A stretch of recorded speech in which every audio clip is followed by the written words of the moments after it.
r/AskReddit by Reddit and chill. What do the rich buy that the poor don't even know is available for purchase? Pet cloning. Ex-boss was getting his dog cloned for $100k. Oh. I've heard of this. There's a company in Texas that does it kinda regularly apparently now. $25k for a cat. $50k for a dog. It's something like a $1.2k deposit just for them to send your vet the kit to obtain biosamples and to store the material. You pay the rest of it whenever you're ready to clone your critter. Edit. The company is called Viagen if anyone's curious. Thank you u/relative scale. Private boarding gate at certain airports. Complete with showers. A spa. Full bar. Lounge. Food. A bed. Gym. Sauna etc. Total privacy. Your luggage is scanned and taken through security by a concierge. And you're driven to the plane in a BMW 8 Series. Lax has them now. Hello. Yes. I would like to order some wealthiness just so I can have access to the private boarding gate. Yes. I'll hold. Thank you. Luxury ice cubes. Gloss Luxury Ice Co. produces perfectly square ice blocks for minimum dilution and maximum cooling. Hand carved and completely clear. These cubes are sold in bags of 50 and each bag costs $325. That's some BS. How much a drink is cool depends on how large of a surface area the ice cube has and is correlated to the rate at which the ice cube melts and thus dilutes the drink. Either you get minimum dilution by using spherical ice cubes or maximum cooling by maximizing surface area. Both at the same time is just not a thing. Specialized household staff. When someone is truly mega rich, running their household takes the same complexity as running a small to mid-size company. And management is skilled and compensated accordingly. Don't think butler, think head of operations at a luxury hotel. The staff that household managers oversee can be really specialized as well. For example, Larry Ellison has his own personal curator to oversee his collection of Asian art. They do things like advise on the purchase and sale of art in his collection, oversee storage and display of art housed on his property, oversee process of lending art for storage and display at museums. The curator will often have their own staff to conduct actual conservation work, art transport, art installation, etc. So if you've already got an in-house crew of 7 people focused on your art collection alone, imagine how big your entire household staff is. That's why you've got a household manager. One of my friends comes from a super wealthy family. We stopped by her parents' house and of course it's a mansion with a full staff. The lead maid took one look at me and guessed my size. From there she laid out several outfits that had been bought but not worn for me to take home. It was surreal. Something they do that most people don't know about is buy entire libraries at once. My sister used to work at a bookstore and told me someone came in and wanted to furnish their library with a library size purchase of books. They just wanted cherry-picked bestsellers left to the discretion of the people working there. It sounded wild. Edit. This place is a wealth of knowledge. And I'm here for it. Had no idea you could buy books by the foot. What a bizarre idea. Some wealthy people also buy books as decoration, with no intent of reading most of them. They buy books from wholesalers by the linear foot, specifying how the books look on the shelves, size, color, material of spine, etc. Without any regard for what the books actually are. They just need to fill wall space in library office rooms in their homes. Landing 747s in small airports. I grew up around Lexington, KY. The region is huge on horses, particularly thoroughbred horses. The entire city is surrounded by horse farms. And these farms breed some of the best racing horses in the world. The rich and famous will often come here to buy thoroughbreds to add to their breeding stock. One such person is a sheikh from Dubai, I think, who owns his own private 747. Now the local airport isn't rated for 747s. And it's not legal to land one there unless it's an emergency. The sheikh doesn't care though and lands his 747 there anyways. The airport fines him every time he does this, which he is totally fine with paying. I've been told that many of the upgrades to the airport over the years were almost entirely funded with money from those fines. In London, rich people figured out it was cheaper to just park on the streets illegally and just pay the fines every day than to pay for parking in the city. So the city started clamping cars. So the rich people started paying people to go and pay the fine for the car to be unclamped before they wanted to leave. I had a buddy who hired a driver, got him to get a chauffeur's license, and then made sure his Jaguar was long enough to meet criteria as a limo. And then he could legally drink in the back seat. When I traveled with him internationally, someone met us at the door when we were dropped off, and they walked us to our plane. None of that customs security stuff occurred. In Iowa, your vehicle doesn't have to meet length requirements. My husband worked with a guy whose wife got her chauffeur's license so he could drink in the backseat of their sedan. Everyone knows about mega yachts, but the very rich also enjoy their own trains, or at the very least private super luxurious train cars. With their budgets, it isn't expensive to rent space on freight lines and an engine, assuming they don't own their own. Sometimes a group of friends will hook their private cars together and motor around a continent having a big party. Now I am imagining some fat cats in his luxury train car between a bunch of loads of coal and some hobos in an empty boxcar. If you're willing to fork out $35,000 for the player and $500 per showing, you can watch films that are currently in theaters in your own private home theater. Lifewire.com link.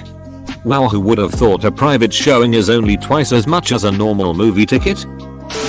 Private jet timeshares. For those not quite rich enough for their own private jet, or those rich people wanting to be a bit frugal. The really rich motto: if it fly, floats or duck, you rent it. Entire floors of hotels or multiple floors. Entire restaurants. Chefs from literally any restaurant in the world to cook for them, wherever they are. I saw all of those things done by a prince of Saudi Arabia. We estimated it cost him $50,000 just for the one private meal in our restaurant. Given that he had the top 4 floors of our hotel booked for the hundreds of staff to take care of him, his wife and his 2 kids, plus likely some concubines. If I'm being honest, as someone in this part of the world, being rich equals the number of people who work for you. He paid $30K just to close our restaurant for one meal. Flew his favorite chef from New York to Orlando to cook for him on his private jet, and then back again. Of course, it was likely the other private jet he had just for his staff, not for himself or his family. Make food our entire staff, all the kitchen staff, all the federal, state and local security, and him, his wife and his 2 kids. I have posted the entire story somewhere else in the past, but I couldn't find it easily. I had a buddy who taught ski lessons to another Saudi prince's little kid and had some nearly unbelievable and yet similar details during his interactions with them. That kid had an entire team around him, or probably 10 staff, plus vehicles, snowmobiles, a helicopter, and so on. This shows you, in some sense, that having people around you doing stuff you need to be done but doing it invisibly is another perk of being rich. Edit. Added some details and additional stuff. A billionaire spending $50,000 a night, every day of the week, for an entire year, is about the same ratio as a guy with $1,000 in the bank spending $18 over the course of a year, or 20-ish cents a night. You can buy houses ready to move in only with a suitcase. These houses are more than fully equipped. Everything is already there, like the whole furniture, glasses, knives, forks, spoons, tissues and toilet paper, towels, toys and games for the children, etc. Kidnapping insurance. I worked for a major company that had employees in sketchy places, war zones. We had a blanket K&R, kidnap and ransom, policy for every employee. Basically, if any employee was kidnapped, they'd pay out X millions to professional negotiators to try and free us.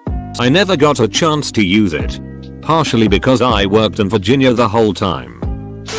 Private performances with big name artists. I was on a yacht in the Virgin Islands and some mega yacht owner pretty close to us had Christina Aguilera flown in to perform for his guest on the mega yacht.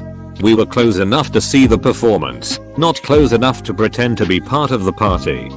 I saw an interview with Penn from Penn & Teller talk about doing a private show on a yacht for one of the Microsoft guys. They paid to shut down Fire Vegas show for a week. Flew Penn Teller and their crew to Asia, put them up for a week on a luxury yacht and had them do one show for Thea friends. Here was a couple of big name bands on this cruise as well. I'm not rich, but due to the fact that my dad was a top level govt official and I went to a very elite private boarding school, I hung out with some fabulously wealthy kids, i.e. rich parents. What surprised me is what a portion of very rich people don't buy. I noticed that a surprising percentage of very wealthy people don't buy super fancy cars. For example, one family who owned a world famous beverage company all drove around in nondescript SUVs or minivans. Some rich people are extremely flashy, but others are almost manic about not being seen as crass.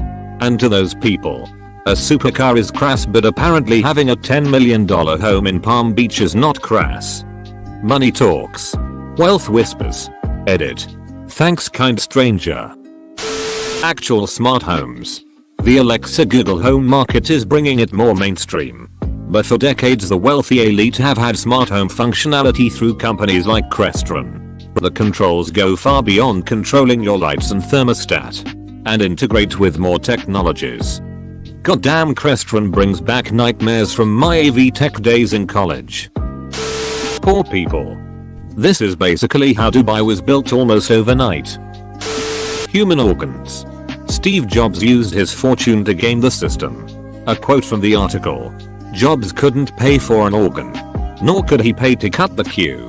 But what someone with Jobs' resources could do, according to liver transplant surgeons and ethicists, is to use money and mobility to improve the odds, either by going to an area of the country where there are more organ donors, or by signing up at multiple transplant centers. It's not for anybody but the rich. It's called multiple listing. A practice some would say is unethical, said Arthur Kaplan, co-chair of the United Nations Task Force on Organ Trafficking and chair of the Department of Medical Ethics at University of Pennsylvania. abgnewsgo.com link and page equals 1. But didn't he have pancreatic cancer? A new organ doesn't cure him, right? Unique items.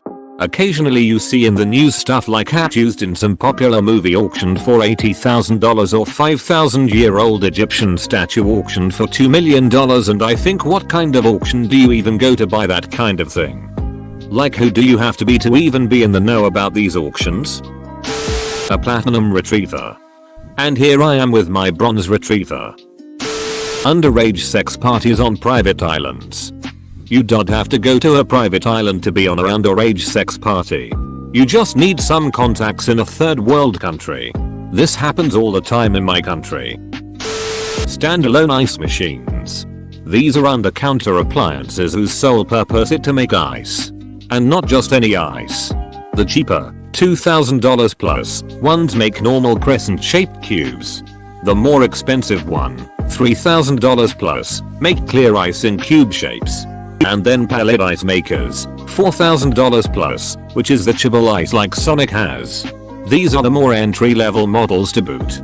Some break 5 digits.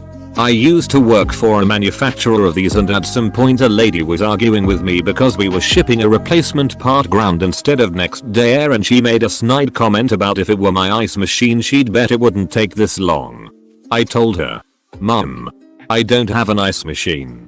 She snapped back all proud like she'd cornered me with, "Then how do you get ice?" I told her from an ice tray, and she replied with, "Well, I don't have to do that." Yeah, well, for the next 3-5 business days you do beach. I do not miss that job at all. Pro tip for those who like Sonic Ice but are short $4,000. You can buy it by the 10-pound bag at Sonic for $1.99 plus tax. You think your platinum card is cutting it? Please. Centurion is the way to go. It'll cost 10 grand just to get one. Initial fee to join and the first annual fee. But you get everything. The Crystal Method are playing a local venue and you want to go backstage and shoot the shit with Scott Kirkland because you're interested in donating to his favorite causes, because you've always admired the guy, his political opinions, and his music. That can be arranged. Want a table at Schwa in Chicago? E in Vegas? Schloss Schauenstein in Furstenau? Or Erigor in Tokyo? They'll get you in tomorrow. Need a full itinerary planned for a week in Paris? Need that new iPhone on day one but don't want to stand in line? Want to stay at the most luxurious place in Ibiza for the days Pete Tong is at the Blue Marlin? They do this in their sleep. It's a butler and concierge and local expert and best friend that knows a guy you'll ever meet. All just a call away. Ducking like and subscribe.